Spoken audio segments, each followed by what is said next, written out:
ನೋಡಲು ಚೆನ್ನಾಗಿದ್ದೀರಾ, ಒಳ್ಳೆ ಕೆಲಸದಲ್ಲಿದ್ದೀರಾ, ಆದ್ರೂ ಕಂಕಣ ಭಾಗ್ಯ ಮಾತ್ರ ಕೂಡಿ ಬರ್ತಾ ಇಲ್ವಾ?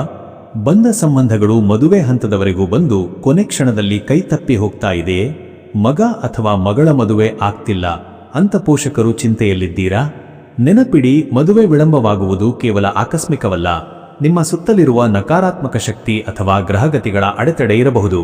ಈ ಅಡೆತಡೆಗಳನ್ನು ನಿವಾರಿಸಿ ಶೀಘ್ರ ವಿವಾಹ ಯೋಗ ಪಡೆಯಲು ಈ ವಿಡಿಯೋನ ಈಗಲೇ ಲೈಕ್ ಮಾಡಿ ಮತ್ತು ಜೈ ಪಾರ್ವತಿ ಪರಮೇಶ್ವರ ಅಂತ ಕಾಮೆಂಟ್ ಮಾಡಿ. ಮದುವೆ ವಿಳಂಬಕ್ಕೆ ಒಂದು ಅದ್ಭುತವಾದ ನೈಸರ್ಗಿಕ ತಂತ್ರ ಇಲ್ಲಿದೆ. ಪ್ರತಿ ಗುರುವಾರ ಸ್ವಲ್ಪ ಅರಿಶಿನವನ್ನು ನೀರಿನಲ್ಲಿ ಬೆರೆಸಿ ಸ್ನಾನ ಮಾಡಿ. ನಂತರ ಹಳದಿ ಬಣ್ಣದ ಸಿಹಿಯನ್ನು ಹಸುವಿಗೆ ತಿನ್ನಿಸಿ. ಈ ಪುಟ್ಟ ಬದಲಾವಣೆ ನಿಮ್ಮ ಮದುವೆಗೆ ಇರುವ ದೊಡ್ಡ ಅಡೆತಡೆಗಳನ್ನು ನಿವಾರಿಸಿ ಕಂಕಣ ಭಾಗ್ಯ ಒದಗಿ ಬರುವಂತೆ ಮಾಡುತ್ತದೆ. ನಿಮ್ಮ ಜೀವನದ ಇಂತಹ ಹಲವಾರು ಸಮಸ್ಯೆಗಳಿಗೆ ಸೂಕ್ತ ಮಾರ್ಗದರ್ಶನ ಮತ್ತು ಶಾಶ್ವತ ಪರಿಹಾರಕ್ಕಾಗಿ ಹೆಚ್ಚಿನ ಮಾಹಿತಿಗಾಗಿ ಈ ಮೇಲಿನ ನಂಬರ್ಗೆ ಈಗಲೇ ಕರೆ ಮಾಡಿ. ನಮಸ್ಕಾರ.